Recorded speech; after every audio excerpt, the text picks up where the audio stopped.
साथियों को मेरा नमस्कार। मैं अखिलेश स्वागत करता हूं आप सभी का आपके YouTube channel doctor AP education पर।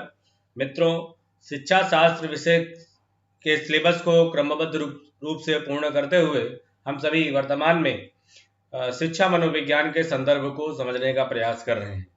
जिस भाग में मैंने आपको मनोविज्ञान शून्य से पूरे मतलब प्रथम यूनिट से कह सकते हैं कि जहां से मनोविज्ञान को पढ़ना प्रारंभ करना चाहिए, वहां से प्रारंभ करते हुए हमने मनोविज्ञान के संप्रत्यय को समझकर शिक्षा मनोविज्ञान में उसकी उपयोगिता और अध्यापक को शिक्षा मनोविज्ञान का ज्ञान क्यों होना चाहिए, इस संदर्भ को समझते हुए बालकों के व्यवहार को जानने के लिए विभिन्न प्रकार की अध्ययन विधियों का अध्ययन करने के पश्चात हम सभी मनोविज्ञान के विभिन्न संप्रदायों का शिक्षा में योगदान के भाग को पढ़ रहे हैं।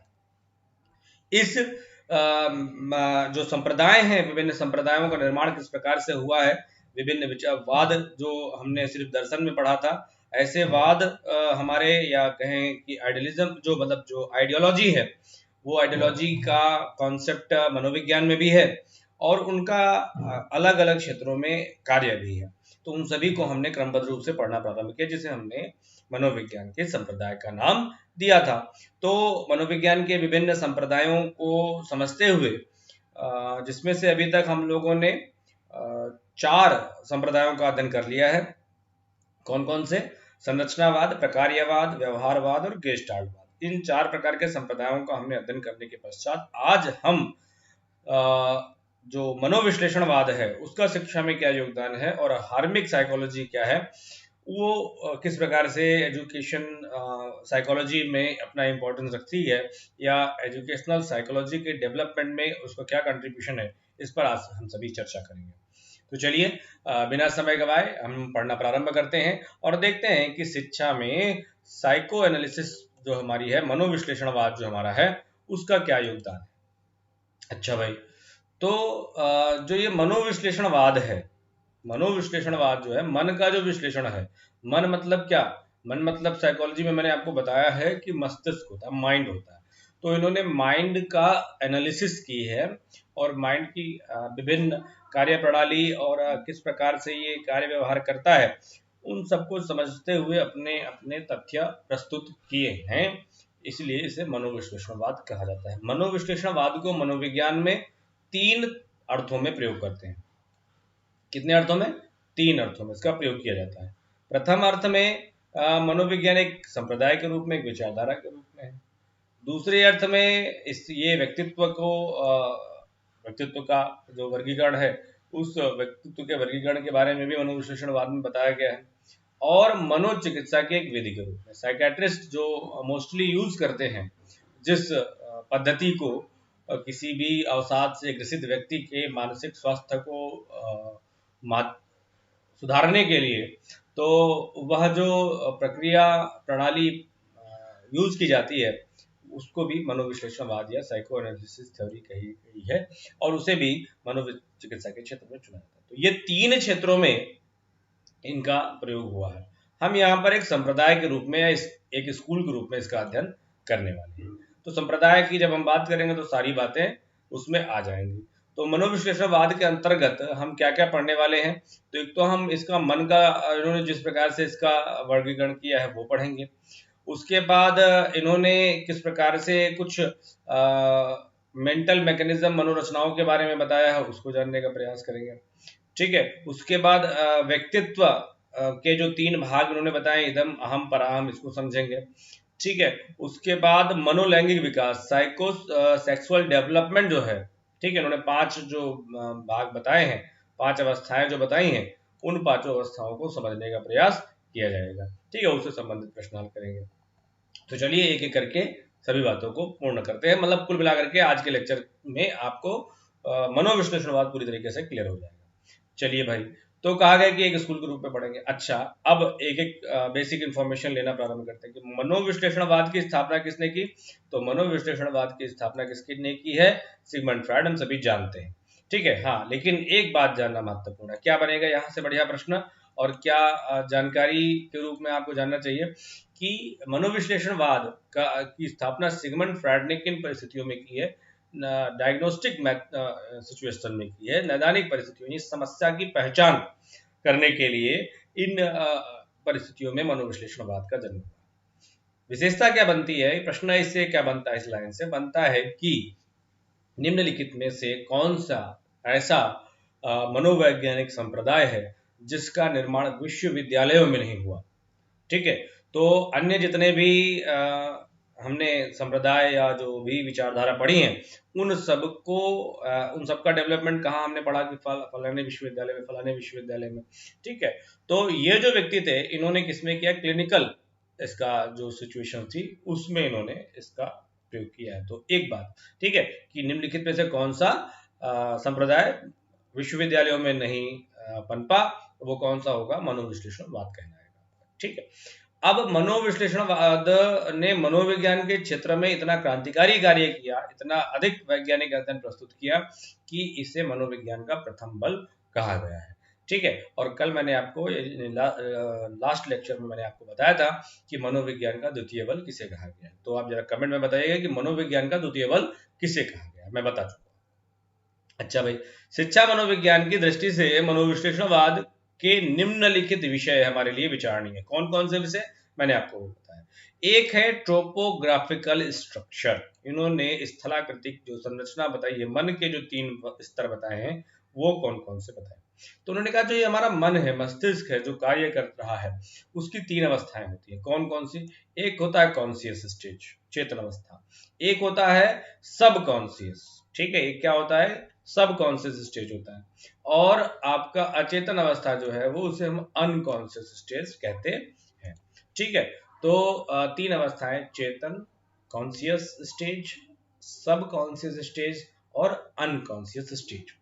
अब एक एक को समझते हैं भाई। चेतन अवस्था कौन सी है, चेतन हमारा माइंड कौन सा है, तो चेतन कॉन्शियस माइंड किसे कहा गया है, तो आप जागृत होकर अपना पढ़ रहे हैं, समझ रहे हैं, जो मेरी बातें, जो मेरे शब्द हैं वो आपकी इंद्रियों के माध्यम से आपके मस्तिष्क तक पहुंच रहे हैं और उनका क्या उपयोग है वो आप जानते हैं, इसीलिए आप वहां बैठे हैं। तो इसलिए आप चैतन्य रूप से बैठे हुए हैं, यानी वैसी अनुभूतियां जिसमें व्यक्ति वर्तमान समय से पूर्णतः अवगत होता है।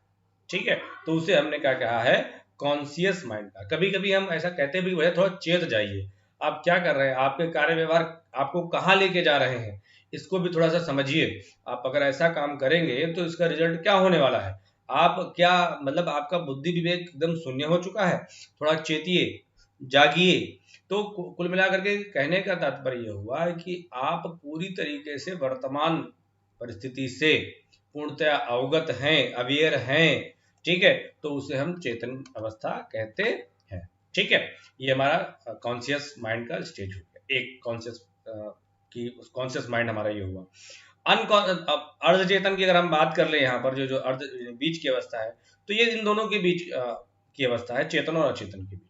ठीक है, अर्धचेतन अचेतन पहले समझते हैं, अनकॉन्शियस समझते हैं क्या है कि वैसी अनुभूतियां एवं इच्छाएं जो कभी चेतन में थी परंतु अपनी कामुक प्रवृत्ति एवं आक्रामकता के कारण पूरी नहीं हो पाई, फलतः चेतन से अचेतन में उन्हें दमित कर दिया गया।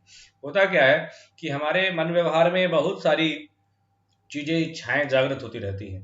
ठीक है, किसी को देखकर हम प्रभावित हुए, किसी वस्तु को देखकर हम प्रभावित हुए, उसको प्राप्त करने का हमने प्रयास किया, परंतु सामाजिक बंधनों के कारण हम उस जो अपने मन की इच्छा है उसको नहीं कर सकते। हम जानते हैं कि ऐसी ये भाई ये जो जगह है यहाँ पर ये कार्य करने के लिए नहीं है, हमारा मन बहुत कर रहा है।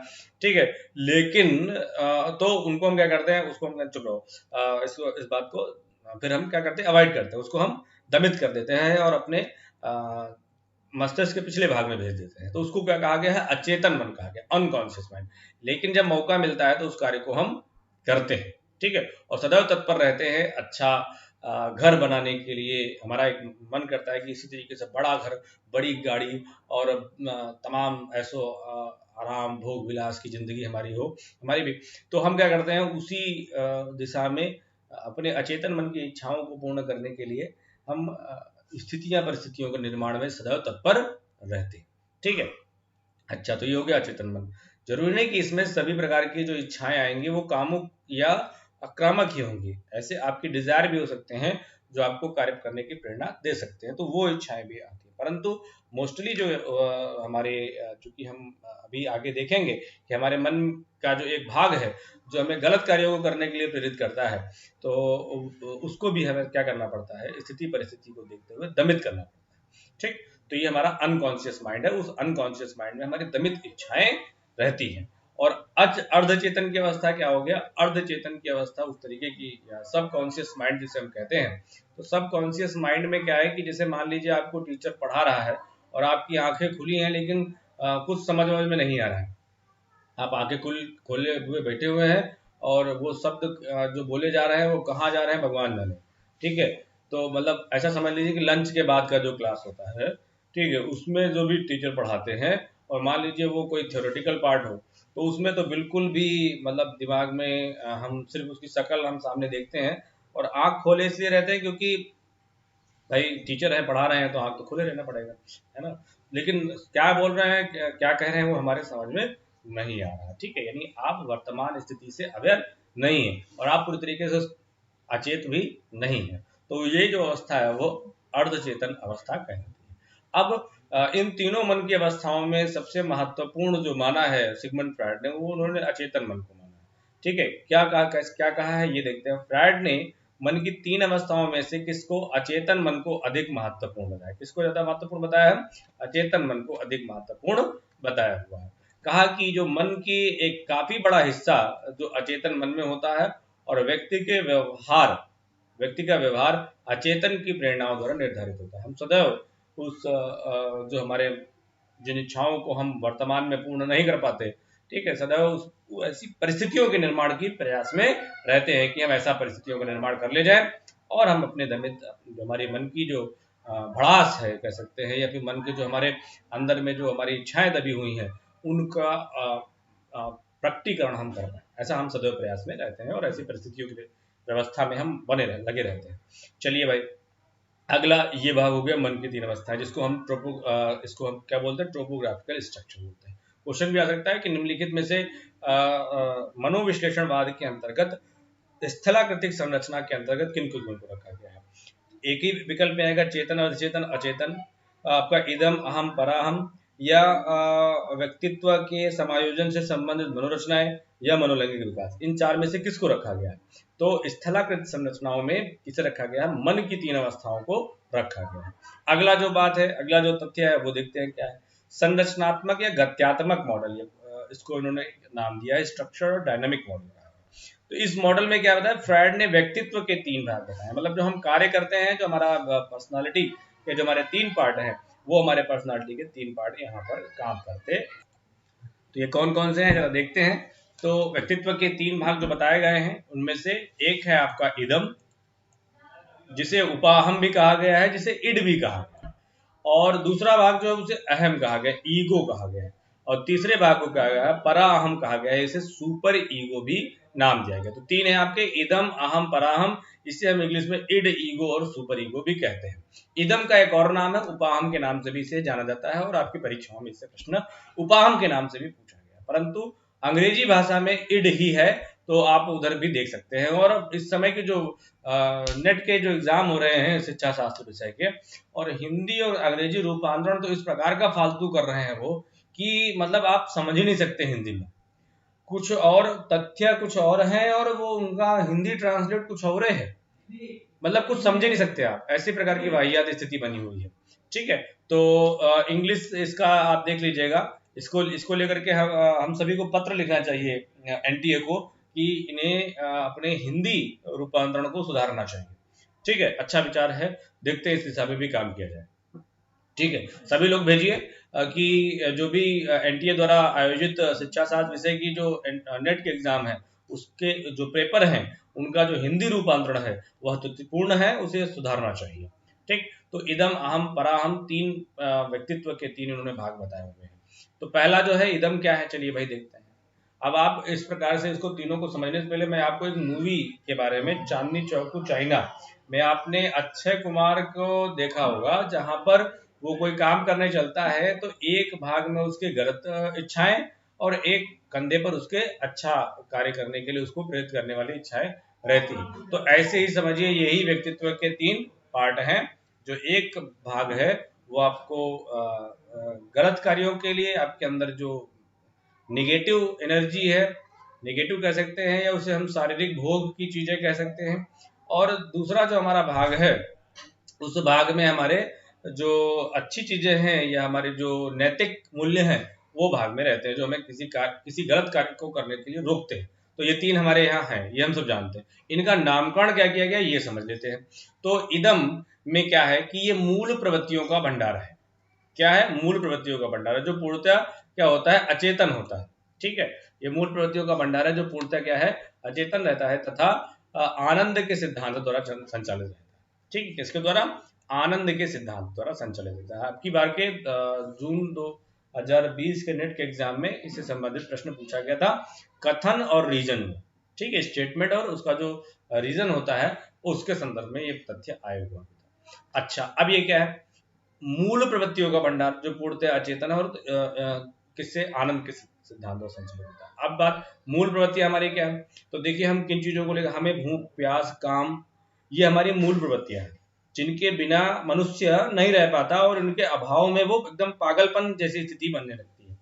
तो ये जो इच्छाएं है, जो इदम है, उपाहम है या इड जो ये है, इस इड में हमारी मूल प्रवृत्तियां रहती हैं। और कह सकते हैं कि हमारी अनैतिक और कामुक स्थिति, जो परिस्थिति या जो हम कहते हैं कि हमारे जो कामुक विचार हैं, वह हमारे सभी ऐसे असामाजिक, जिसे हमने नाम दिया है या जिसे हम अनैतिक कहते हैं, वो सभी इच्छाएं हमारी इदम वाली हैं। इसे हम इदम नाम देते हैं, इड कहते हैं, जो हमें सदैव बस शरीर को बढ़िया सुख मिलना चाहिए। ठीक है, आनंद के सिद्धांत पर यह काम करती है कि इसका रिजल्ट क्या होगा, इसका समाज पर प्रभाव क्या पड़ेगा, इस पर इसका कोई भी ध्यान नहीं होता। ये सिर्फ और सिर्फ हमारा व्यक्तित्व का वो हिस्सा है जो हमें सिर्फ और सिर्फ ऐसे कार्यों को करने के लिए कहता है, यानी भोग विलास पूर्ण जीवन जीने के लिए हमें प्रेरित करता है। ठीक है, और वो भोग विलास ऐसा भी हो सकता है जो अनैतिक भी हो, चाहे जिस तरीके से। ठीक, तो इदम हो गया। दूसरा क्या है हमारा? अहम, व्यक्तित्व का। हाँ, इसे क्या कहा गया? हाँ, और ये इसे मूल प्रवृत्तियों का भंडार, इसे मनो ऊर्जा का भी कहा गया। बहुत सारे क्वेश्चन इससे पूछे जाते हैं इदम का, कि मनो ऊर्जा का भंडार किसे कहा गया है? इदम को कहा गया है। मूल प्रवृत्तियों का भंडार किसे कहा गया है? इदम को कहा गया। और एक और प्रश्न इससे बनता है कि जो बालक होते हैं, शिशु जो होते हैं, छोटे बच्चे जो होते हैं, वो पूर्णतः इदम से प्रेरित रहते हैं। इदम यानी मूल प्रवृत्त्यात्मक उनका व्यवहार रहता है। कैसे? कि वो भूख लगी है तो रोने लगेंगे, कहीं पर भी आप कहीं परिस्थिति में है, ठीक है, सुसु पॉटी के लिए वो जहाँ वहीं कपड़ा उतार देंगे। ठीक है, तो इस तरीके से आप कई सारी ऐसी बातें हैं जो आप स्वयं समझ सकते हैं। ठीक है, तो क्वेश्चन बनता है, अच्छा प्रश्न बनता है कि बालक की जो शिशु होते हैं, उन शिशुओं की या जो बालक हैं उनकी जो कार्य व्यवहार हैं वो मूलतः प्रभावित होते हैं, तो मूलतः मूल प्रवृत्त्यात्मक होते हैं। ठीक है, और मूल प्रवृत्त्यात्मक होंगे यानी इदम पर होंगे, यानी इसीलिए कहा गया है कि मनुष्य जन्म से पशु होता है, जन्मना जायते शूद्रम संस्कार भी उच्चते। ठीक है, तो यानी मनुष्य, तो इसमें कहीं पर भी आप किसी भी संप्रदाय को लेकर या स्तर को लेकर के मत कोट करिएगा। मेरे कहने का मतलब है कि प्रत्येक व्यक्ति जो है वो जन्म से क्या है कि स्थिति ऐसी होती है कि वो मनुष्य पशु के समान होता है। शिक्षा और संस्कार उसे क्या बनाते हैं? एक मनुष्यत्व की ओर ले जाते हैं। तो ये इदम का भाग हो गया। अहम क्या है? ये आप हैं, व्यक्तित्व का कार्यपालक इकाई। ठीक है, एग्जीक्यूटिव बॉडी ऑफ पर्सनालिटी, ये जो मूल है काम करने वाला व्यक्ति वो यही है, जो किस पर काम करता है? वास्तविकता के सिद्धांत पर कार्य करता है। ठीक है, अहम को वास्तविकता का ज्ञान होता है, अतः यह अंशतः अचेतन, अंशतः अर्धचेतन और अंशतः अचेतन तीनों स्थितियों में देखा जाता है। ठीक है, अब क्या है, इसका मतलब क्या हुआ कि ये आप हैं, मतलब मौका मिला तो थोड़ा सा चौका मार भी लेते हैं। ठीक है, ये नहीं देख रहे, कोई देख नहीं रहा है तो थोड़ा सा उस स्थिति परिस्थिति में चले गए और अपना जो भी काम है वो कर लिया।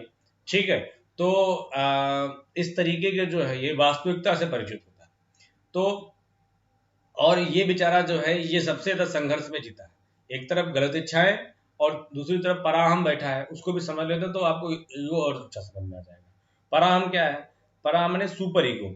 ये क्या है? व्यक्तित्व का नैतिक कमांडर। ये कौन है? मोरल कमांडर है, और जो किस पर काम करता है? नैतिकता या आदर्श के नियम पर संचालित होता है। पराहम में क्या है? पराहम में आदर्शों और नैतिकताओं का क्या होता है? भंडार होता है, तथा बच्चों के सामाजिक और नैतिक विकास में इसकी प्रमुख भूमिका होती है। ठीक है, तो अब ये क्या है कि एक और आपका सुपर ईगो है और एक और आपका इड है। और इड क्या है, आपको गलत कार्यों को करने के लिए रोकता है, और इड जो है वो आपको गलत कार्यों को करने के लिए प्रेरित करता है।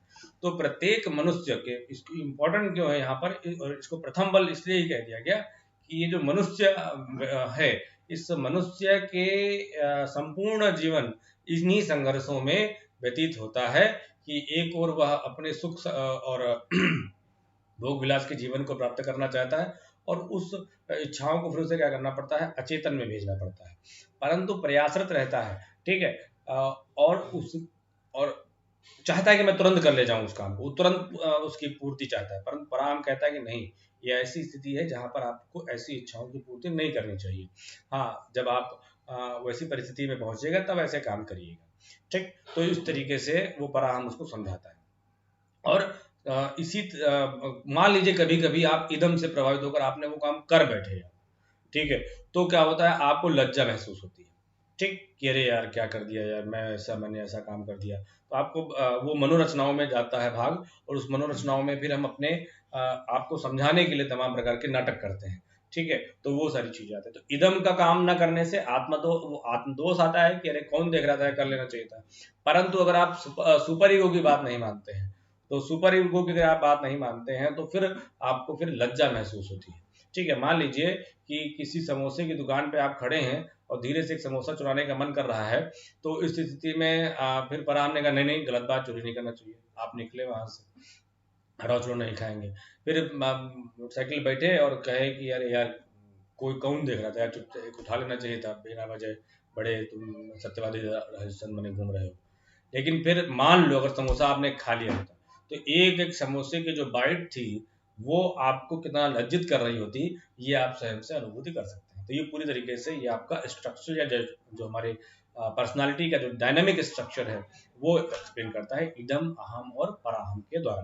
तो इदम की बात अगर आप नहीं मानते हैं तो आपको हो सकता है आत्मदोष हो, परंतु अगर आप सुपर ईगो की बात को नहीं मानेंगे, उसको अवॉइड करेंगे, तो आपको लज्जा महसूस होगी, ऐसा भी प्रश्न बन सकता है।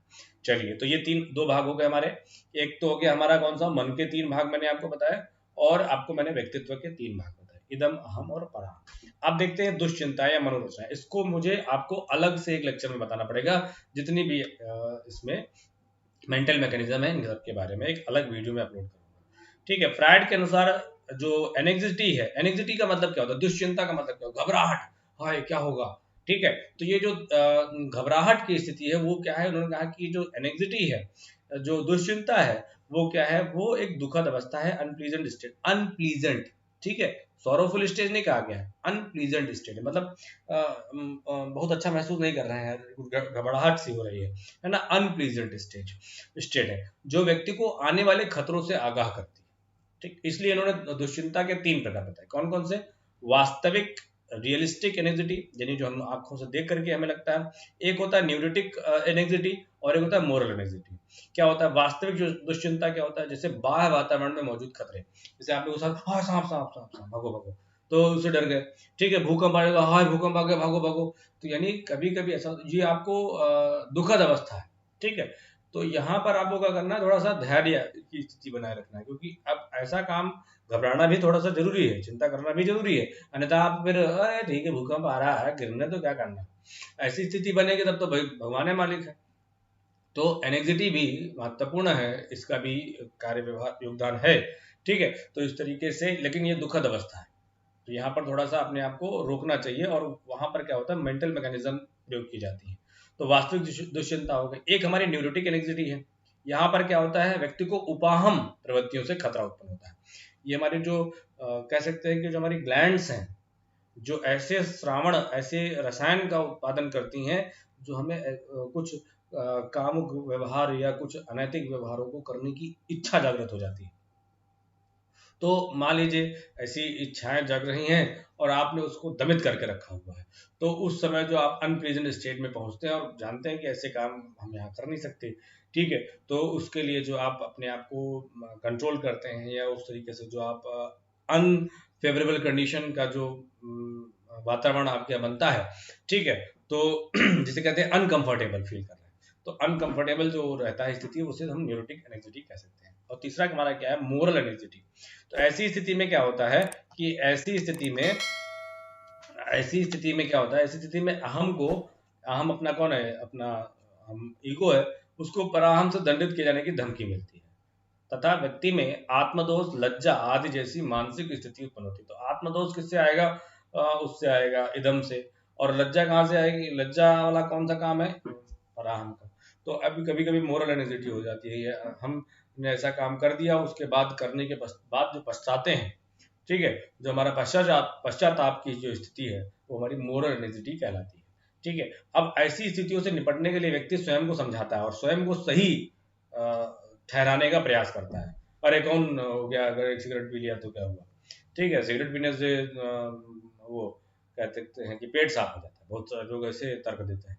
ठीक है, तो फिर क्या करते हैं, हम अपने आप को सही करने के लिए कुछ मेंटल मैकेनिज्म करते हैं, कुछ नौटंकी करते हैं, सीधे कह लीजिए। तो वो कौन कौन सी नौटंकियां हैं, तो इन मनोरचनाओं में हमने क्या कहा, दमन, रिप्रेशन, युक्ताव्या, रेशनलाइजेशन, ठीक, ये सब मैं आपको पढ़ाऊंगा, प्रतिगमन, ठीक है, हम भो भो करके बच्चों की तरह रोने लग जाते हैं, ठीक है, प्रतिक्रिया निर्माण, हम रिएक्शन फॉर्मेशन कर लेते हैं, हम प्रोजेक्शन, अपना गुस्सा किसी को और ऊपर उतारने लग जाते हैं, आत्मीकरण हो जाता है, और डिस्प्लेसमेंट, ठीक है, ऐसी स्थिति बनती है। इन सबको मैं अलग से आपको बताऊंगा, ठीक है, जितने भी मेंटल मैकेनिज्म है ये आपको अलग से बताना पढ़ाना पड़ेगा, ठीक है, एक अलग लेक्चर में। ठीक, इसके बाद मैं प्रयास करूंगा मनोरचनाएं ही आपको मैं बता दूं। ठीक, चलिए। अच्छा, अब अगला जो पार्ट है उसमें इन्होंने बालक के विकास, चूंकि इनका जो पूरी तरीके से कह सकते हैं कि मनोविश्लेषणवाद जो है वो पूरी तरीके से एडल्ट कह सकते हैं मामला। ठीक, तो इन्होंने जो बालक के डेवलपमेंट की जो स्टेज बताई है उसमें भी इन्होंने लैंगिक मूल प्रवृत्तियों को महत्वपूर्ण माना है। ठीक है, कहा कि ये भी जो बड़ा पार्ट है, सेक्सुअल इंस्टिंक्ट जो है व्यक्ति की, वो भी व्यक्ति बालक के विकास में बहुत बहुत महत्वपूर्ण है। और इसी सेक्सुअल इंस्टिंक्ट के आधार पर इन्होंने बालक के बड़े होने की जो बालक के जो विकास की अवस्थाएं हैं वो उन्हें इन्होंने विभिन्न भागों में बांटा हुआ है।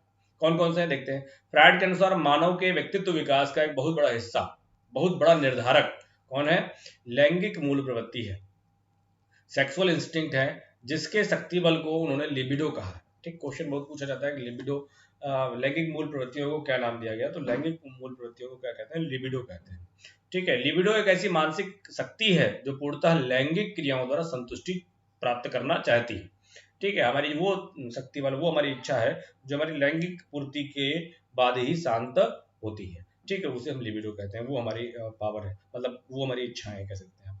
फ्रायड ने मनोलैंगिक विकास की कितनी अवस्थाएं बताई हैं, मनोलैंगिक विकास की 5 अवस्थाएं बताई। ये इंपॉर्टेंट है आपके लिए, कितनी अवस्थाएं हैं, 5 अवस्थाएं बताई हैं। प्रत्येक अवस्था में कुछ खास खास अनुभूतियां या इच्छाएं उत्पन्न होती हैं जो व्यक्ति के अंदर विशेष शील गुण और विशेष एटीट्यूड और विशेष मूल्यों का निर्माण करती हैं। ये 5 अवस्थाएं कौन कौन सी, निम्नलिखित है। अब देखिए भाई क्या है इनका हिसाब किताब। एक को उन्होंने कहा कि ओरल स्टेज, मुखावस्था। ओरल स्टेज में क्या है, इस अवस्था में बालक या शिशु मुंह की क्रियाओं द्वारा लैंगिक सुख प्राप्त करता है। क्योंकि बचपन में जो भी बच्चा कुछ भी उठा करके वो मुंह में रखने का प्रयास करता है, मतलब क्या है, कुछ भी इन्होंने अपने तरीके से समझाने का, इसी पर इनका ज्यादा थोड़ा सा विरोध हुआ था और इनके जो साथी थे उन्होंने इनसे दूरी बनाना शुरू कर दिया। ठीक है, तो मुख अवस्था, इस अवस्था में बच्चे जो है लैंगिक सुख किससे प्राप्त करते हैं, हर चीजों को जो मुंह में उठा कर रखते हैं, इसी को जीन पियाजे ने कहा है कि ये संवेदी पेशी अवस्था है, बच्चे ज्ञान प्राप्त करते हैं। ये कह रहे हैं कि उससे वो लैंगिक सुख प्राप्त करते हैं, इनका और कुछ चाहिए नहीं, सिर्फ इनको लैंगिक सुख चाहिए। ठीक है, गुदावस्था क्या है, एनल स्टेज क्या है, हाँ ये क्या है, जन्म से 1 साल तक रहती है। उसके बाद जो जन्म से 2 से 3 वर्ष की जो अवस्था है उसे एनल स्टेज उन्होंने कहा कि अवस्था, इस अवस्था में लैंगिक क्षेत्र मुंह से हटकर गुदा हो जाता है। ठीक है, एनल हो जाता है।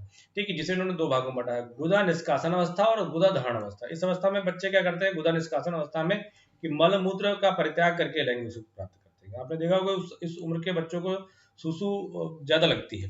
ठीक है, बार बार सुसु करेंगे, बार बार पोटी करते हैं। उसके बाद क्या होता है, आगे थोड़ा उम्र जब बढ़ती है तो ये क्या करते हैं, वो मलमूत्र को रोक कर रखते हैं। ठीक है, सुसु लगी है लेकिन रोके हुए हैं। तो एक कहा गया कि इसलिए क्यों रोक कर रखते हैं। और पोटी, कई बार ऐसा होता है बच्चों के लिए जो एकदम से एकदम एकदम पोटी आने वाली तभी भागते हैं। ठीक है, और ऐसा भी देखा गया है। तो कहा गया कि इनके हिसाब से कहा गया कि ये गुदा धारणात्मक अवस्था है और इससे इन बच्चों को लैंगिक सुख की प्राप्ति होती है। अच्छा भैया, द्वारा विज्ञान। लैंगिक प्रधान अवस्था फैलिक स्टेज को कहा गया है कि जब बच्चा 4 से 5 वर्ष का अवस्था है तो उसे बोलते हैं लिंग प्रधान अवस्था। अच्छा, ये एक इंपॉर्टेंट स्टेज है। इससे एक बात आती है, अभी मैं आपको बताऊंगा। इस अवस्था में यौन अभिरुचि गुदा क्षेत्र से हटकर यौन अंगों में पहुंच जाती है। क्या है? यौन अंगों में स्थापित हो जाती है। बच्चों को यौन अंगों को छूने और कौतूहल करने में आनंद होता है। ठीक है, बच्चे इस उम्र के क्या है, लगभग 3 साल की आयु पूर्ण होने के पश्चात 3 से 5 वर्ष की अवस्था तक बच्चे अपने लैंगिक अंगों को छूने का प्रयास करते हैं और उनके साथ कौतूहल यानी खेल करने लग जाते हैं। ठीक, चोट भी खा जाते हैं उसमें। ठीक, तो उन्होंने कहा है कि इन सब कार्यों से वो लैंगिक सुख प्राप्त करता है। तब आपकी भूमिका बनती है। आप क्या करते हैं, अभिभावक क्या करते हैं, तो बच्चों को समझाते हैं कि नहीं नहीं बेटा, ऐसे काम नहीं करते, गंदी बात होती है, उसमें बड़े कीटाणु है, ये है वो है, दुनिया नौटंकी बता करके उसको समझाने का प्रयास करते हो। तो यहाँ से एक प्रश्न बनता है और यहाँ से बालकों के नैतिक विकास का क्रम भी प्रारंभ होता है। कहा गया है, यही सिगमंड फ्रायड ने कहा है कि बच्चे लिंग प्रधान अवस्था में अपन, अब यहाँ से बच्चों में नैतिक विकास प्रारंभ हो रहा है और पाम की बातें भी सिखाई जा रही है, क्योंकि गंदी बात तो वो बचपन में सीख के आया है। ठीक है, तो कहा गया कि बच्चे लिंग प्रधान अवस्था में अपने लिंग के माता पिता से ऐसी बातें सीखते हैं जिससे उनमें पराहम का विकास होता है। यानी अपने लिंग के माता पिता से माने लड़की माँ से और लड़का पिता से, उसको सिखाते समझाते कह सकते हैं ऐसा कि लिंग अपने लिंग के माता पिता से। ठीक है, तो कभी कोई माता अपने बच्चे को कभी भी ऐसी चीजें नहीं सिखाती, कभी भी समझौते वाली चीजें नहीं सिखाती, आदर्श बातें सिखाती है। और पिता भी बच्चों को ऐसे मूल्यों का निर्माण करता है। ठीक है, आदर्श सिखाती है। अब धीरे धीरे इन बातों से उसमें नैतिक मूल्य और पराहम के बातें उसके मस्तिष्क में आती हैं और वो उन पर विचार विमर्श करना प्रारंभ करता है। तो लिंग प्रधान अवस्था। ठीक है, तो यहाँ से एक नैतिक विकास का जो बात बनती है उसको मैंने आपको बता दिया। ठीक है, तो लिंग प्रधान अवस्था में क्या होता है कि गुदा से बदलकर कहाँ पहुंच जाता है, लैंगिक अंगों पर पहुंच जाता है। ठीक, अब अगला जो स्टेज आती है, जो 6 से मतलब लगभग बच्चा 5 साल के ऊपर का हो गया और विद्यालय जाना प्रारंभ कर दिया इसने, 6 वर्ष की आयु है, 6 से 12 वर्ष की उत्तर बाल्यावस्था भी इसे कहा गया है। तो इसको नीलिना अवस्था भी कहा जाता है, अव्यक्त अवस्था भी कहा जाता है, इसको लेटेंसी स्टेज भी कहा जाता है। अब इस अवस्था में बच्चे इन सब कार्यों से दूर रहना प्रारंभ। कहा गया कि इस अवस्था में कोई नया कामुक क्षेत्र विकसित नहीं होता। और कहाँ कर लोगे भैया, कोई नया कामुक क्षेत्र विकसित नहीं होता, साथ ही साथ लैंगिक इच्छाएं भी क्या होती हैं, सुसुप्त हो जाती हैं। इस अवस्था में बच्चे अपने लैंगिक इच्छाओं को अनैतिक समझते हैं। मतलब पराहम से आपने समझा दिया, सिखा दिया ना, अनैतिक समझकर उनका दमन करते हैं और बाह्य वातावरण में अधिक रुचि दिखाते हैं। चलो भैया बाहर खेलते हैं। ठीक है, इससे क्या होता है, उनमें बहिर्मुखी अभिरुचियां अधिक बढ़ जाती हैं, क्योंकि विद्यालय भी जा रहा है और वहां पर उसके दोस्तों का निर्माण हो रहा है। अच्छा भाई, तो ये हो गई हमारी अव्यक्त अवस्था, नीलिना अवस्था। जननेन्द्रिय अवस्था क्या है, जेनेटल स्टेज क्या है, मनोलैंगिक विकास की ये अंतिम अवस्था है। ठीक है, किसे कहा गया है, क्वेश्चन बढ़िया बना के आप यहाँ पूछा भी गया कि मनोलैंगिक विकास की अंतिम अवस्था किसे कहा गया, तो जननेन्द्रिय अवस्था। ठीक है, और इसमें क्या आप कौन सा भाग, 13 वर्ष से निरंतर किशोरावस्था और वयस्कावस्था को सम्मिलित किया गया है। इस अवस्था में क्या होता है, किशोर और किशोरियों में अपने शारीरिक और ग्रंथीय विकास परिपक्व हो जाते हैं। में ग्रैंडुलर डेवलपमेंट, जो भी हमारा ग्रंथीय विकास है, वो क्या होता है, वो इस समय परिपूर्ण हो जाता है। और वहां पर बच्चे क्या होते हैं कि प्रारंभ में समलैंगिक कामुकता, परंतु 20-22 वर्ष की अवस्था में आते हुए विषम लिंगीय कामुकता देखने को मिलती है। और ऐसा इन्होंने बालकों के डेवलपमेंट को 5 अवस्थाओं में बांटा। कौन कौन सी, मुखावस्था, गुदावस्था, लिंग प्रधान अवस्था, और आपकी अव्यक्त या नीलिनावस्था, और 5वीं आपकी जननेन्द्रिय अवस्था। इसको हम क्या बोलते हैं, हम बोलते हैं सबसे पहले oral stage, anal stage, phallic stage, latency stage, और आपकी हमारी जो है वो जेनेटल स्टेज 5वीं। तो ये 5 अवस्थाएं व्यक्तित्व बालक के विकास से संबंधित है। क्यों महत्वपूर्ण है, कहा गया कि गुण, इसके अगर देखें तो मन की अवस्थाओं को जानकर शिक्षार्थियों के मन की अवस्थाओं, चेतन और चेतन मन की इच्छाओं को जानकर हम बालक के व्यवहार को जानने में हमें सहायता मिलती है। और इससे उसके जो व्यवहार हैं, जिन्हें हमें सामान्य दृष्टि में अकारण लगते हैं, उनको भी हम समझ सकते हैं। व्यक्तित्व के संप्रत्ययों को समझकर बालकों के मानसिक संघर्ष, किशोरावस्था में बच्चा आ गया है, उसको क्या स्थिति परिस्थिति उसके दिमाग में बन रही है, तो व्यक्तित्व के संप्रत्यय इदम अहम पराहम हम सब जानते हैं तीनों। जो ज्यादा मजबूत होगा वो काम अपना करा ले जाएगा। इदम अगर मजबूत हो गया तो इदम अपना काम करा ले जाएगा, पराहम जब मजबूत हो गया तो पराहम अपना काम करा लेगा ईगो से। ठीक है, ईगो क्या है, ड्राइवर है। ठीक है, पीछे जो मालिक बैठे हैं वो 2 लोग पीछे बैठे हैं। जो ज्यादा मजबूत हो जाएगा वही वो अपना काम करवा लेगा। ठीक है, तो बालकों के मानसिक संघर्ष को समायोजन और व्यक्तित्व विकास की समस्या से अवगत हो सकते हैं। शिक्षा मनोवैज्ञानिकों को समस्यात्मक बालकों के, जो भी समस्यात्मक जो बालक हैं, उनके कारण और बच्चों की स्कूल दुर्भूति, स्कूल फोबियास के व्यवहार को समझने में सहायता मिलती है, क्योंकि वहां पर आप अनैतिक कार्य करने में उनको बार बार रोका जाता है। ठीक है, तो इससे समझ सकते हैं। सभी पांचों लैंगिक विकास की अवस्थाओं में प्रथम 3 अवस्थाएं बच्चों के लिए ज्यादा महत्वपूर्ण है। प्रथम 5 वर्ष काफी महत्वपूर्ण है। ठीक है, इसीलिए सिगमंड फ्रॉइड ने कहा है कि बच्चों के जो भी उनको बनना होता है वो उनके शुरुआती अवस्थों में देखने को मिल जाता है। इससे संबंधित प्रश्न देख लें कौन कौन से हैं। तो मनोविश्लेषणवाद के प्रतिपादक कौन है भैया? सिगमंड फ्रॉइड हैं। मनोविश्लेषणवाद की स्थापना किन परिस्थितियों में हुई? तो नैदानिक परिस्थितियों में हुई, क्लिनिकल कंडीशन में हुई। मनोविज्ञान के प्रथम बल की संज्ञा किसे दी गई है? मनोविश्लेषणवाद को दी गई है। ठीक है, तो इसमें जरा सा हम लोग इससे कुछ तिकड़मबाजी भी कर लें, है ना। ठीक, तो ये क्या है? मनोविश्लेषणवाद दिया गया है इसको। सिगमंड फ्रॉइड की मन की कितनी अवस्थाएं बताई हैं? तो मन की इन्होंने 3 अवस्थाएं बताई हैं। ठीक। अगला क्या है? सिगमंड फ्रॉइड का व्यक्ति के व्यवहार का अधिकांश भाग, ये प्रश्न नहीं है, एक नोट है। सिगमंड फ्रॉइड के अनुसार व्यक्ति के व्यवहार का अधिकांश भाग क्या होता है? चेतन की प्रेरणाओं द्वारा निर्धारित होता है। ठीक है, सिगमंड फ्रॉइड ने व्यक्तित्व के कितने भाग बताए हैं? तो 3 भाग बताए, इदम, अहम और पराहम। असीमित इच्छाओं का भंडार कहाँ होता है? तो असीमित इच्छाओं का भंडार कहाँ है? इदम में है। इदम में किस प्रकार की अनुभूतियां होती हैं? तो कामुक, असामाजिक और अनैतिक इच्छाएं भरी होती हैं। इदम किस नियम पर संचालित होता है? आनंद के नियम पर संचालित होता है। व्यक्तित्व का कार्यपालक इकाई किसे कहा गया है? अहम को कहा गया है। व्यक्तित्व का नैतिक कमांडर किसे कहा गया? पराहम को कहा गया है। लिंग लैंगिक मूल प्रकृति के शक्ति को प्रवृत्ति, सॉरी प्रकृति नहीं होना यहाँ चाहिए, यहाँ पर क्या होना चाहिए? लैंगिक मूल प्रवृत्ति होना चाहिए। ठीक है, तो लैंगिक मूल प्रवृत्ति के शक्ति बल को लिबिडो कहा गया। किस अवस्था में बच्चों की लैंगिक इच्छाएं सुसुप्त हो जाती हैं? तो अव्यक्त अवस्था या नीनावस्था में बच्चों की जो लैंगिक इच्छाएं हैं वो सुसुप्त हो जाती हैं। जल्दी से हम लोग हार्मिक मनोविज्ञान में देख लेते हैं। मैंने आपको बताया था कि पिछला लेक्चर जो होगा वो थोड़ा सा लंबा होगा, बता करके खत्म करते हैं। ठीक है, थोड़ा सा पार्ट है बस।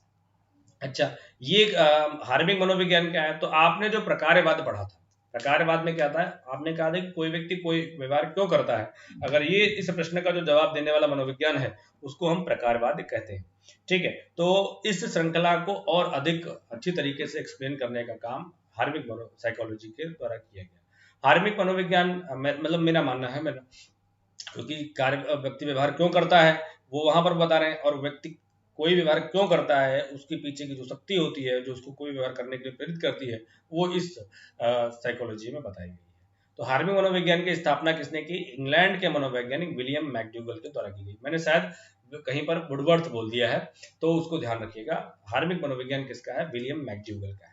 इसे प्रयोजनवाद या प्रक्रियावाद या हार्मिक भी कहा जाता है। हार्मिक शब्द ग्रीक भाषा के हार्म शब्द से बना है, जिसका अर्थ होता है प्रेरक। ठीक है, या अर्थ। ठीक है, अर्थ क्या है? अ स्ट्रॉन्ग डिजायर और इम्पल्स। बहुत अच्छे, अ स्ट्रॉन्ग डिजायर, एक क्या बोल सकते हैं इसको? स्ट्रॉन्ग डिजायर और इम्पल्स, यानी एक बहुत ही शक्तिशाली हमारी इच्छा है। और इम्पल्स, इम्पल्स का मतलब है कहते हैं कि पल्स, इम्पल्स का मतलब एक तो झटका आता है कि हाँ हम इस काम को कर जाते हैं, तो इस तरीके के काम। ठीक है, एक झोंका है जो हमें काम करने के लिए एकदम से क्या कर देता है, वो हमें एकदम से काम करने के लिए प्रेरित करने लग जाता है। ठीक है, तो चलिए देखते हैं इसको क्या कहा है यहाँ पर। यह मनोवैज्ञानिक विचारधारा है और इसमें क्या होता है? व्यवहार का सूत्रपात किस लिए होता है? प्रयोजन द्वारा माना गया है। अर्थात कोई जो उद्देश्य है या जो कोई कार्य व्यवहार है वो किस तरीके से है? कहा गया कि कोई भी काम जो है वो बिना किसी उद्देश्य या लक्ष्य के नहीं होता। और इसको और अच्छे एक बार समझते हैं। ये जो मैं सोचता हूँ कि थोड़ा सा आपको ड्रामेटिकली थोड़ा कुछ टिक विक लगा रहा है तो समझ में आता है, उससे कंफ्यूजन नहीं हो जाती। चलिए छोड़िए। यह एक ऐसी मनोवैज्ञानिक विचारधारा है जिसमें व्यवहार का सूत्रपात प्रयोजन द्वारा माना जाता है। अर्थात कोई उद्देश्य या लक्ष्य व्यक्ति को संबंधित अनुक्रिया करने के लिए बिना किसी तरीका के आभास पैदा किए उसे प्रेरित कर देता है। यानी कुछ ये जो है विचारधारा वो ये कहती है कि कोई जो व्यवहार व्यक्ति का है जो किसी लक्ष्य से संबंधित है, वो ऐसी तरीके से हो जाए, जैसे भूख लग गई, खाना देखा सामने और खाना देखते ही हम लार टपकने लग गए, या फिर हम भोजन के लिए बैठ गए, और कैसे हम बैठ गए या कैसे लार टपकने लग गई हम जान ही नहीं पाए। ठीक है, तो इस तरीके के व्यवहार को बताने का इन्होंने प्रयास किया। विलियम मैकडूगल ने के अनुसार पशु या मनुष्य एक यंत्र के समान व्यवहार करते हैं, और व्यवहार करना जीवित प्राणी की विशेषता है। व्यक्ति हमेशा व्यवहार करेगा अगर जब तक जीवित है। अब उद्देश्यपूर्ण व्यवहार की उन्होंने 4 विशेषताएं बताई। पहला क्या बताया उन्होंने कि उद्देश्यपूर्ण व्यवहार अपने आप होता है, अर्थात कोई उद्देश्य या लक्ष्य को देखकर संबंधित अभिक्रिया स्वतः हो जाती है। उद्देश्यपूर्ण व्यवहार का प्रभाव लक्ष्य तक पहुंचने के लिए प्राणी में बना रहता है। इसी सबसे अभिप्रेरणा का विकास हुआ है, इसी सबसे मनोवृत्ति का भी कॉन्सेप्ट आया है। तो उद्देश्यपूर्ण व्यवहार का प्रभाव लक्ष्य तक पहुंचाने में प्राणी की मदद करता है। उद्देश्यपूर्ण व्यवहार में एक के बाद एक क्रियाएं व्यक्ति तब तक करता रहता है जब तक वह लक्ष्य पर पहुंच नहीं जाता, और उद्देश्यपूर्ण व्यवहार अभ्यास और से और अधिक इंप्रूव होते हैं, उन्नत बनते हैं। ये सब उद्देश्यपूर्ण व्यवहार की 4 विशेषताएं हैं। मैकडूगल ने उद्देश्यपूर्ण व्यवहार के पीछे जो ये व्यक्ति क्यों ऐसे उद्देश्यपूर्ण व्यवहार करता है उसको जो उन्होंने नाम दिया है, उसको उन्होंने क्या नाम दिया है, उस शक्ति को उन्होंने नाम दिया है क्या, मूल प्रवृत्ति। ठीक है, हमारी जो इंस्टिंक्ट है वो ही जिन मूल प्रवृत्तियों के साथ व्यक्ति ने जन्म लिया है, तो कितनी मूल प्रवृत्तियों के साथ व्यक्ति ने जन्म लिया इसको भी उन्होंने आगे समझाया है। कहा कि मूल प्रवृत्ति व्यक्ति में एक जन्मजात मनोदैहिक प्रवृत्ति है, साइको फिजिकल डिस्पोजिशन है, जो व्यक्ति को उद्देश्यपूर्ण क्रिया करने के लिए बाध्य करती है। हम जन्म से उन इच्छाओं को लेकर जन्म लेते हैं जो हमें किसी कार्य को करने के लिए मतलब स्वतः ही प्रेरित कर देती है। मूल प्रवृत्तियां जन्मजात होती हैं, किंतु अधिगम प्रयासों से इन्हें सुधारा जा सकता है। बहुत अच्छी लाइन है। मूल प्रवृत्तियां कैसे होती हैं, जन्मजात होती हैं।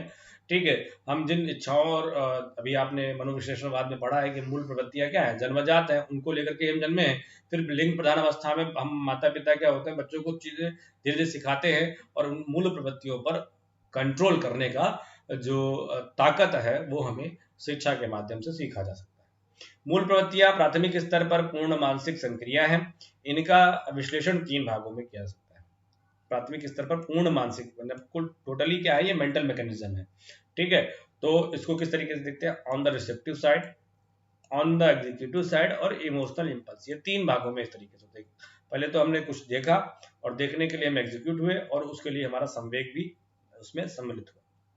इसी कारण विलियम जो मैकडूगल है उन्होंने कितने प्रकार की मूल प्रवृत्तियां बताई, 14 मूल प्रवृत्तियां बताई हैं, और उनसे संवेग भी उन्होंने बताया होंगे, क्योंकि प्रत्येक मूल प्रवृत्ति से संवेग संबंधित होता है। जब इन्होंने पहला अध्ययन किया था तो उन्होंने 7 मूल प्रवृत्तियां बताई थी, बाद में इन्होंने 14 मूल प्रवृत्तियों के बारे में भी बताया है।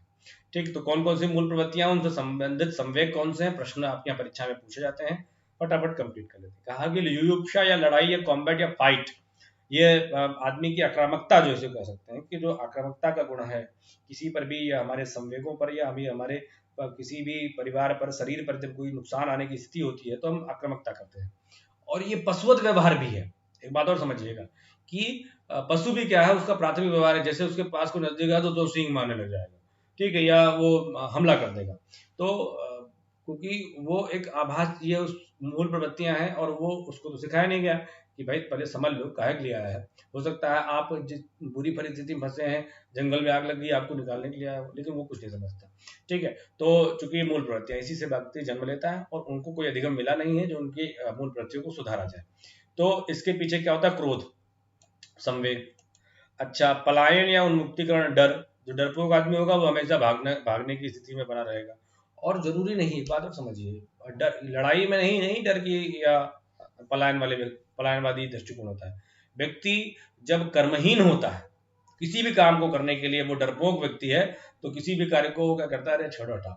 तो वो क्या है, वो साहसी व्यक्ति नहीं है। वो, मेरे बात ध्यान से सुनिएगा, वो साहसी व्यक्ति नहीं है, वो डरपोक व्यक्ति है, जो किसी भी चैलेंज को लेने के लिए या श्रम करने से डरता है, तो वो डरपोक व्यक्ति है। क्योंकि ये हमारी मूल प्रवृत्ति है, पलायनवादी हमारी हम इस बात को किसी भी हटा छोड़ो माउस करो वाली जो हमारी स्थिति है, ये इसको हम देखे जन्मे हैं। ठीक है, अच्छा अस्वीकृति या रिपल्सन या रिजेक्शन भी हमारे यहाँ अंदर है। जो घृणा, जो हमारा संवेग हो, जिससे हम घृणा करते हैं, उसके साथ हम रहना नहीं पसंद करते, उसको हम, उसकी हम बात ही नहीं सुनना चाहते, उसकी शकल तक देखना नहीं चाहते, चाहे जितना अच्छा काम कर ले। भोजना फूड सीकिंग क्या है, भूख, भूख एक हमारा संवेग है, जन्मजात संवेग है, इसी की वजह से हमारा खाना देखते ही लार टपकने लग जाती है। संतान या मातृत्व या पितृत्व, जो मैटरनिटी और पैटर्नल जो है वो हमारा क्या है, स्नेह, जो हमारा संवेग है, अफेक्शन, जुड़ाव। ठीक है, संवेग आत्मक विकास में मैं अभी पढ़ाऊंगा आपको, तो कहते हैं 2 साल की अवस्था से सारे आ जाते हैं। तो अफेक्शन मतलब क्या है, स्नेह जुड़ाव, या संतान रक्षा की जो मूल प्रवृत्ति है सभी, वो इसी कारण होती है कि जो हमारा उससे लगाव रहता है। ठीक है, अपने बच्चे के प्रति दूसरा लगाव है, दूसरे बच्चे के प्रति दूसरा लगाव है, तो अगर कोई स्थिति बनती है तो पहले अपने हम बच्चे को बचाने का प्रयास करते हैं। तो संतान रक्षा, काम, सेक्स क्या है ये, इसके पीछे जो संवेग है वो क्या है, कामुकता है। जिज्ञासा, क्यूरियोसिटी या उत्सुकता, उसके पीछे कौन सा संवेग होता है, आश्चर्य होता है। प्रार्थना, अपील, हमेशा दुख में ही आप भगवान की प्रार्थना करते हैं। दैन्य या आत्म जो आपका अपमान है, ठीक है, वो किस स्थिति में आता है, वो आपकी स्थिति कौन सी होती है जो बनता है, वो आपकी स्थिति होती है आत्महीनता या नकारात्मक आत्मभाव। ठीक है, तभी हम कुछ नहीं कर पाएंगे, अब मुझसे कुछ नहीं होगा, मैं तो एकदम बेवकूफ आदमी हूँ, मैं एकदम घृणित व्यक्ति हूँ। ऐसी स्थिति हमारे मन में आती है, वो किस लिए आती है, जब हम आत्महीन या स्वयं को हम हीन, या जब हमारे आसपास निगेटिव माहौल क्रिएट हो जाता है, अब तो गए, अब तो मरे, अब तो कोरोना एकदम खा जाएगा, ऐसी जो स्थिति बन जाती है। ठीक है, तो उस स्थिति से भी हमारा जो मूल व्यवहार है, दैन्य, वो स्थिति बन सकती है। आत्मगौरव, सेल्फ असर्शन, ठीक है, ये क्या है, आत्माभिमान, हमेशा सदैव हमारा जो हमारे अंदर ये भी है, नेगेटिव भी है और हमारे अंदर पॉजिटिव एनर्जी भी है। ठीक है, तो आत्मा अभिमान, हम मैं जो हूँ वो ऐसा करने से हमारे अंदर आत्मगौरव की भावना आती है। ठीक, सामूहिकता, हम समूह में रहना चाहते हैं। ठीक है, किसी ने कहा है कि समाज विहीन व्यक्ति एक कोरी कल्पना है। ठीक है, या तो वो मनुष्य नहीं होगा, जो समाज के बिना जो व्यक्ति रहता है वो तो पशु होगा, या तो वो भगवान होगा। ठीक है, या तो वो राक्षस होगा या तो भगवान होगा। ठीक है, ऐसी समाजशास्त्री उनकी रचना है, वह नाम मुझे याद नहीं आ रहा, मैंने पढ़ाया है वैसे ऊपर समाजशास्त्र में। रचना, ठीक है, प्रतिभाव, हमारा जो फीलिंग ऑफ क्रिएटिविटी है उससे हम कुछ निर्मित करने का प्रयास करते हैं। लाफ्टर जो हमारा है, जब हम आमोद प्रमोद में होते हैं, अम्यूजमेंट में होते हैं, तब हम हंसी मजाक हमारा शुरू होता है। संग्रह प्रवृत्ति हमारा गुण है, और जब हम संग्रह किसका करते हैं, जिसको हम अपना समझते हैं। ठीक है, अपने द्वारा कमाई गई चीजों को हम कलेक्ट करते हैं। अधिकार भावना हमारे अंदर है, और उसी अधिकार भावना से प्रेरित होकर के हम क्या करते हैं, अपना काम, अपनी चीजों को हम संग्रह करते हैं। ठीक है, इस तरीके से ये हमारी मूल प्रवृत्तियां, उनके संबंधित संवेग हो गए। टॉरेंस के अनुसार मूल प्रवृत्तियों के ज्ञान से शिक्षकों को, इसका एजुकेशनल पॉइंट ऑफ व्यू क्या है, मूल प्रवृत्तियों के ज्ञान से शिक्षकों को कक्षा में छात्रों द्वारा किए गए व्यवहार को समझने और छात्रों के विभिन्न संवेगात्मक व्यवहार को समझने में सहायता मिलती है। व्यवहारवादियों ने मैकडूगल के सिद्धांत की आलोचना फिलहाल की है, और एक, हाँ, बहुत अच्छा कॉन्सेप्ट अभी आगे मैं आपको बताता हूँ। मैकडूगल ने बालकों को समूह गतिकी को समझने के लिए समूह मस्तिष्क का प्रतिपादन किया। ये क्या है, ग्रुप माइंड क्या है। ठीक है, कभी कभी आपने देखा होगा कि कोई भीड़ ऐसी उन्मुक्त हो जाती है कि मतलब गलत काम के लिए भी वो पूरी तरीके से एक ही जैसा। ठीक है, और वो अपनी जब, हाँ, कह सकते हो सकता है जब राष्ट्र भावना से आप प्रेरित हो जाते हैं, तो आप अपने आप को आत्म बलिदान भी कर देते हैं, मतलब आपकी इंडिविजुअलिटी समाप्त हो जाती है, आप सामूहिक रूप से सोचना प्रारंभ कर देते हैं। इस समय जो हमारे जो समय परिस्थिति बनी हुई है, उस समय क्या होता है कि हम इंडिविजुअल तो बन रहे हैं, लेकिन देश के प्रति सोचने समझने के लिए हमें थोड़ा सा चिंतित होने की वजह से हम सामूहिक रूप से उस कार्य व्यवहार को पालन करना प्रारंभ कर रहे हैं। तो कहा गया जब समूह के सभी व्यक्तियों में संवेग का स्तर काफी अधिक तीव्र हो जाता है, तो उनकी अपनी व्यक्तिगता समाप्त हो जाती है और वे सभी एक ढंग से सोचने लगते हैं। इसे बोलते हैं समूह मस्तिष्क, ग्रुप माइंड।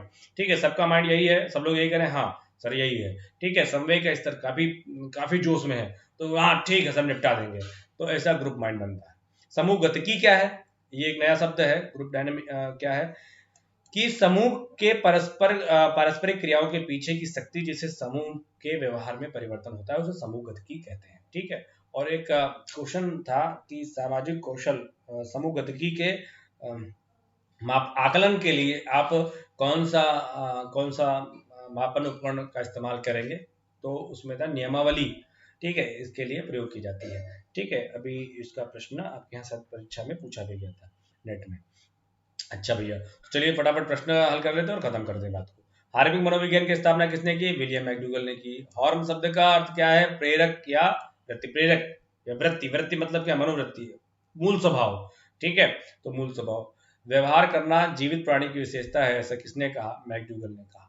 हो सकता है आप परेशान हो जाए, व्यवहार स्किनर को लगा दें, तो नहीं लगाइएगा, मैकडूगल लगाइएगा। व्यवहार करना जीवित प्राणी की विशेषता है। मूल प्रवृत्ति का सिद्धांत किसने प्रस्तुत किया? विलियम मैकडूगल ने प्रस्तुत किया। और विलियम मैकडूगल ने कितनी मूल प्रवृत्तियां बताई हैं? 14 मूल प्रवृत्तियां बताई हैं। समूह मस्तिष्क का सिद्धांत किसने दिया? तो समूह मस्तिष्क का सिद्धांत किसने प्रस्तुत किया है? विलियम मैकडूगल ने प्रस्तुत किया है।